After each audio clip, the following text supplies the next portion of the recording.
Hey everyone, this is Lindsay Martinez. I work with the Wildlife Management Institute to host the Conservation Relevancy Community Site.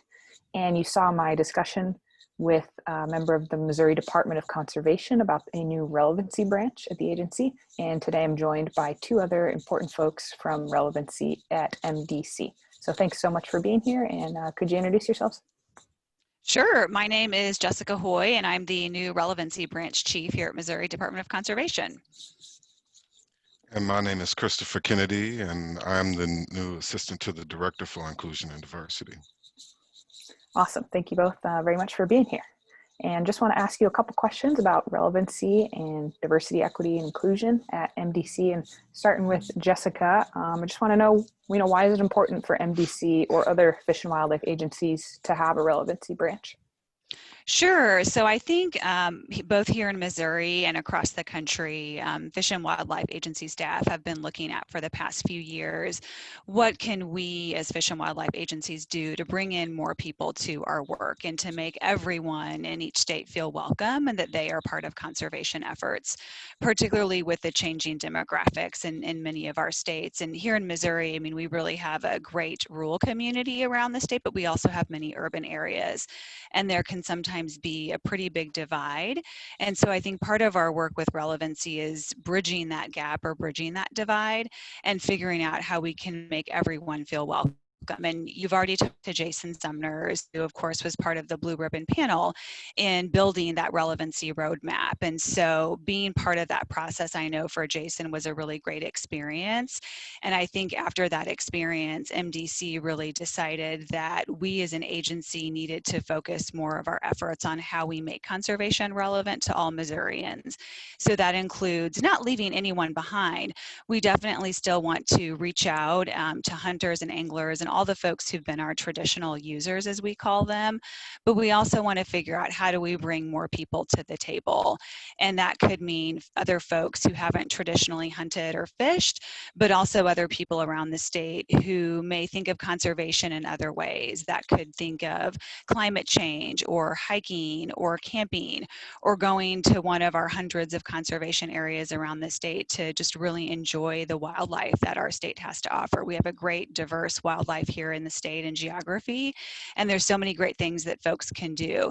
So again, it's just really about bringing everyone to the table and making sure that the resources are equitable and that we really have ways of reaching out to all the people who might want to enjoy conservation in many different ways. Excellent. Thank you so much for explaining that. That's great. Could you explain a little bit about sort of your position as relevancy chief, what the responsibilities look like for that, for agencies who might not know what a relevancy branch and a relevancy chief looks like? Sure. Well, I mean, honestly, I think we are figuring that out here at MDC because it is a brand new position, my position, and it's also a brand new branch or division. And MDC recently went through a reorganization, which Jason Sumners might have talked about, and that reorganization went to effect in July. And so as part of that process, the relevancy branch was created, and some positions and programs were moved from other areas within the department into the relevancy branch, and we'll also be hiring some new positions. So I think for any state fish and wildlife agency that might want to start a relevancy division or branch, it's probably going to look a little bit different based on the needs of that state agency and what their demographic and their citizens are like. Here at MDC, we have a great program called the Stream Team. It's been around for 30 years, and they're really a wonderful citizen engagement program that gets Missourians involved in cleaning up and maintaining streams in our waterways, which we have many of here in the state. And that program was in the fisheries division for about 30 years. And so for them to now move to this new relevancy branch is a really big deal for them because they are really a science-based program, which all of our programming, of course, here at the agency is. It's so important. And Chris well knows that because he has a background for many years in fisheries. And so I think for the Stream Team, moving to the relevancy branch has brought a lot of questions about what does it mean that we're no longer in a resource management division or area. And so we're working through that process right now, and what does that mean? For me, I think one reason that team was moved under relevancy is they have just so many great best practices about how to engage citizens in the work that we do and how to make conservation efforts relevant to folks who may not otherwise get involved. So I think one of the things that we want to do is replicate their best practices across many of the other volunteer and citizen engagement programs that we have, while also making sure that our volunteer programming is consistent across the board, because we have so many different volunteer efforts here at the department. The other areas that will be part of the new relevancy branch will include R3 efforts. And so we've decided to kind of rebrand R3 here in Missouri as far as that position is concerned, and we'll be hiring a hunter and angler marketing specialist. And that position is going to be posted this week. And that person is really going to focus on how do we maintain our connection to their traditional hunters and anglers, but how do we also reach out to more people who might want to do that but just have never felt welcomed or invited to the table, or just don't even know what to do. Maybe they would go hunting or fishing, but they don't even know where to begin. And we need to figure out ways that we can bring those people to the table.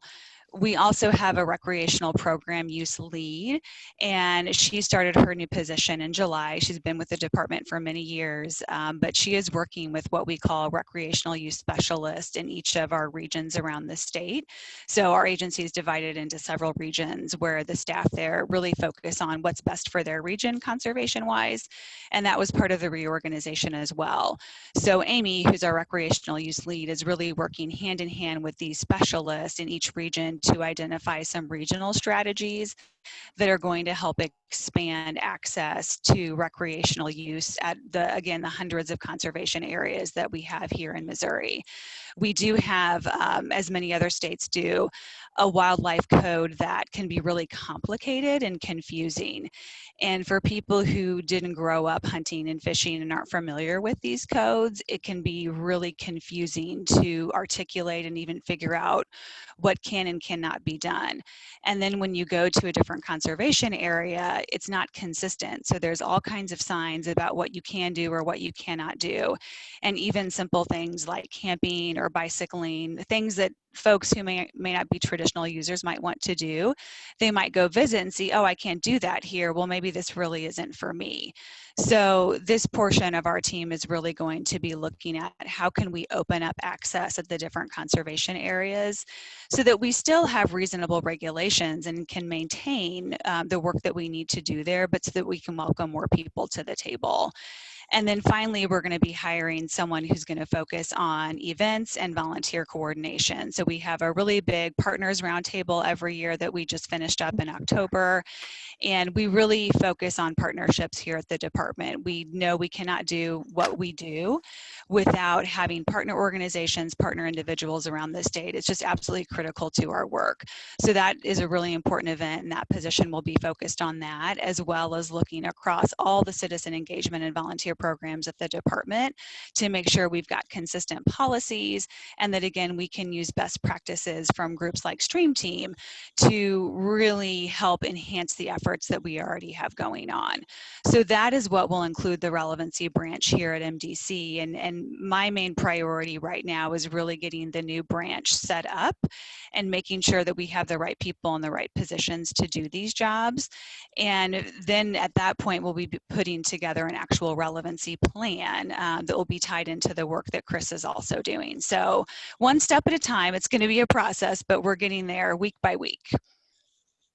Awesome. Thank you so much for sharing. It sounds like a huge, diversity of projects that you guys are going to be working on. And I hope that, building the foundation will make everything go super well. Thank you for sharing. Is there anything else that you wanted to add? I think the only other thing to add, is that we are one of the states, I think there's 5 to 7 states that have a grant from the Wildlife Management Institute to develop a relevancy plan. And so some states are getting actual money, others are getting in-kind services and sort of consultation. So Missouri is one of those who's getting the in-kind services. So we're working through that process. And one thing that we've really been encouraged to do is to document the process that we're going through right now, especially with the department's reorganization, the development of this new branch in my position, the development of Chris's position.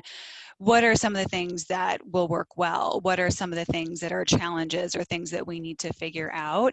So we're really being encouraged to document that and talk through those things. And I would encourage any state fish and wildlife agency who is setting something up similar that they do the same, because these will be lessons and learnings that can be shared across the country as we all embark on these new endeavors and adventures that we can really share with one another to make sure we don't repeat the same mistakes, if you will, and that we can say, hey, this didn't really work for us. You might want to think about this. Or, hey, this worked really well. Maybe you'd want to think about doing it this way. So those are things that we'll be documenting as we move forward and as we figure out this whole process and what that looks like. And one of those things includes figuring out how relevancy, inclusion, and diversity all fit together. And I think that's a really great segue to Christopher and all the work that he's doing. Excellent. Thank you for making the transition for me. And also thanks for mentioning the importance of sharing what we're working on. That's what we have the community for, to share our successes and our challenges. So thanks so much again. And I guess we can transition over to Christopher. And I was wondering if you could start by just explaining some of the past work that you've done with MDC over the years. Well, I've spent the last 25 years of my 30-year career working with Missouri Department of Conservation, and I worked in, as Jess said earlier, in fisheries biology. I was started out as a fisheries biologist and spent a lot of my time in aquatic resource management. And so I was in charge of managing public lakes, working with landowners that were managing ponds and lakes and streams, assisting policy with providing recommendations for environmental agencies as they conducted projects, say, like on the Mississippi River and many of the other rivers throughout the southeast portion of the state. And during the beginning of my career, I always recognized the benefit of mentoring for me personally, and always wanted to be a mentor for others. And and so I started from the beginning of my career mentoring, youth or young biologists or ones that wanted to be biologists, college students and high school students, on the joys of field and fisheries biology and conservation. And I always believe that in order to protect our resources, that means we have to engage the public. The public is where we, ultimately where our financial resources come from to do the great things that we do in conservation. And so I always had an affinity of combining my work in management, or whether it was conducting research projects or reintroducing species, with projects that pertain to youth, and utilize those projects to help hone their their ability to be those professionals that they ultimately wanted to be. So I created projects like we started a youth conservation corps here, and we worked with economic development, and we obtained funds from economic development to pay for high school students, and I used MDC funds to pay for college students, and then I used the college students to lead the high school students in conservation related projects. And so they did a lot of maintenance projects for us. They also helped me conduct a lot of research for alligator gar at the time. That was one of the species that I was working on reintroducing. And I was really having an awesome time mixing these kids up, because I was getting groups from a variety of demographics across the southeast portion of the state: rich, poor, urban, rural, black, white. Um, I, um, I don't know, it was one part of my career that I really enjoyed, watching them learn about conservation, learning about the aquatic resources that I was attempting to manage, but also watching them grow. And by mixing them up like that, watching them become so much more capable of dealing with society as a diverse society, after they got done with our programs. And so that's how our initiatives, it kind of started, and administrators recognized that, yeah, I wanted to assist in diversifying our staff, assist in the agency's ability to reach out to diverse constituents. And so I assisted with facilitating diversity trainings for for our staff. I worked on workforce councils to try to develop, solutions to a lot of the issues revolving around diversity and inclusion. And then I got promoted, and my supervisory role removed me from a lot of those initiatives. At that point in time, I was enjoying supervising my fishery staff, my biologists, and leading them in the aquatic resource management within the state.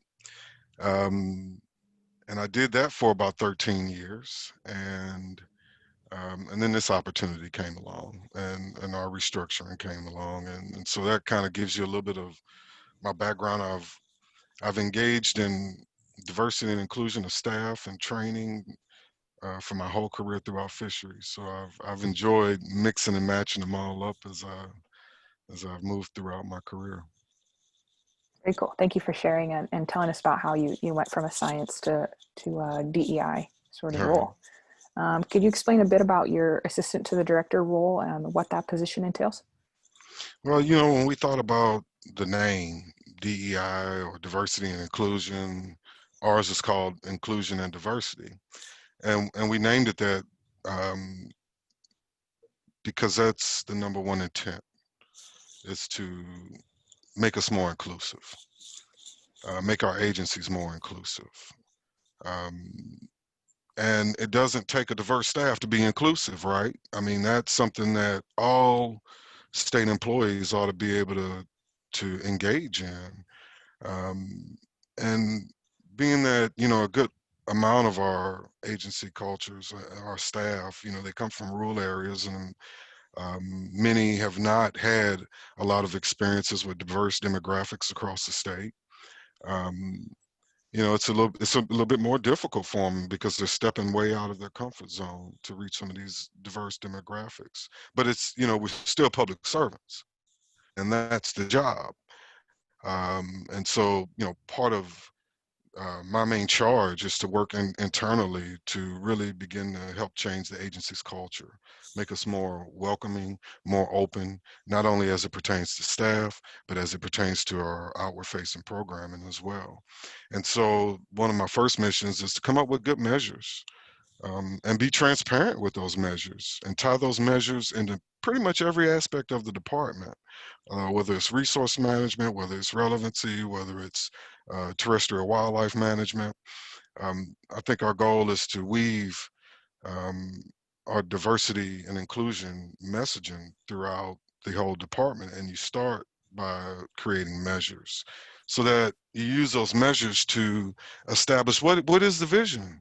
What does it actually look like to be an inclusive and diverse department in 10 years and 5 years, hopefully, for me, right, Jess? Right. And so, we'll use the measures that pertain to our staffing. We'll use measures as it pertains to the products the services that we produce for our constituents. Who are we serving right now? Where do we spend our money? Where do our programs go? And so, looking at it from both internally and externally and having appropriate measures, will allow us to really establish what that vision is and know whether or not we've hit success. The part of that is, and I mentioned it a little bit earlier, is vision. IND is not something to be, or DEI is not something to be placed in one corner of your agency or another. And so it should be in your mission, your agency mission statement. It should be in your agency vision. It should be inclusive in all of your agency's policies, your charters, um, all throughout your strategic plans. And so that's the other initiative, as we think about vision, how do we weave that in to everything that we say, first internally, and then externally as well, so that we can, you don't have to have IND in a special corner. It's throughout the whole agency. It's in everything that we do. The other aspect of it is messaging. Not only our agency, but many agencies across the United States struggle with these sensitive conversations that our society is really pushing us closer and closer to having. Society has definitely been um, crying about the situation that they may be experiencing, how they perceive the world. And we struggle. We struggle with having those conversations, just particularly as it pertains to race or gender or disability or anything that makes us different for that matter. And the more I investigate being inclusive and I think about all the natural resource agencies across the United States, heck, they even have a hard time intermingling the disciplines just between fish, forest, and wildlife. And we are supposed to be, managing for the greater good of the ecosystem, which is inclusive of all. And so, our issues with being inclusive go a lot deeper than just what's on the surface. And so part of my job is to help us have those conversations, help us work on that internal messaging, ensure that that messaging is coming from the top and filtering all the way down to our field level staff. And then you got the external portion of it. I mean, it's no secret that many minorities feel afraid to experience conservation in some of our areas. How do we message to them? How do we eliminate that fear through messaging? And that's just one example, for instance. But there's, a whole host of messaging tactics that I think you'll see us embark on in the future that help us really reach out to specific demographics. And I'm not just thinking about race.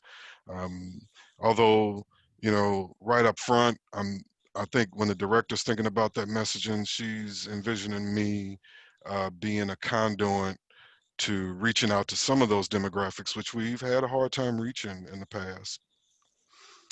Um, Pipeline development. As we look at the data will demonstrate where we need to do the work. In other words, when you look at data for gender, and I think you could it's probably a trend across conservation agencies within the United States. I know it's definitely in Missouri. We do have quite a few females working in the department currently right now. Although it would appear by the data, they have a hard time transitioning into those leadership roles within the agency. And so when you look at the data and you separate it by level, you can begin to see where you need to do your targeting effort. So to me, that would indicate that, okay, we may not need a lot of recruitment efforts as it pertains to gender, but maybe we really need to invest in leadership development. Maybe we need to be able to really develop our training so that we utilize the females that we have and ensure that they're moving through to the upper levels of the agency. When I look at demographic data, let's say for race, well, we have a hard time bringing any other races into most of our agencies at the lower levels. And so the data indicates in that regard, well, we really need to hone in on pipeline development and working with high schools to see what we can do, and even some of the lower levels, so that we see what we can do to kind of enhance the diversity of people that are interested in coming to conservation as a professional field. Um, then training development. And we recognize that training is important, but it can't stand alone. If any agency is out there thinking of embarking on a DEI initiative and they're thinking they're going to do it through training, you've got to have other tactics, other strategies that accompany that training. But training is an important component of it. And one that I'm working on right now is working with our protection staff. And we began to look at, for example, the history of policing. Where did it come from? And the laws that through that history that were enacted that they had to enforce, and how that impacted the view of our citizens on law enforcement. And so it yielded to very interesting conversations. I think looking at it from a historical perspective, is beginning to develop a empathy, not sympathy, empathy, which is what I believe is really needed, for us to really create these inclusive environments and start being able to see how others really view America, our conservation agencies, from a different demographic perspective. Eventually that will yield to new training, IND training for our protection staff. Other thing I'm working on is developing a workforce council, and I'm getting close to being done on this question, Lindsay. Development of our workforce council. Number one, if you want to see initiatives like this really drive down to the field level, you have to engage a variety of staff and really form a council in the true sense of the word diversity.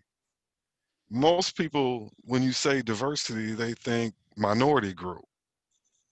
I'm saying no. Diversity equals everybody. And so we're building a council which is as inclusive as we can be, given our staff, from a variety of regions, from a variety of resource disciplines, a variety of levels within the agencies, a variety of genders, and race. And so we'll utilize that committee. We'll break them off into 8 different groups to really begin to tackle some of the high priority issues for IND, like creating safe places, for example. Staff have to have safe places where we can have these sensitive conversations, places where we can give each other room to omit vocabulary for the sake of coming to a common understanding. And so, what are the strategies? What are the tactics for providing those safe places? Well, we'll utilize that committee to help us analyze and direct our paths forward. And like Jess said, that'll ultimately roll out into a inclusion and diversity plan, which will ultimately roll into the relevancy plan. Ultimately, why do we have 2 different initiatives? I think when you think about the heavy burden of both the positions, when you think about what Jessica was talking about doing, and you add on top all the initiatives and all the things we need to be doing for IND, they are both huge. And we have to cover a lot of ground very quickly.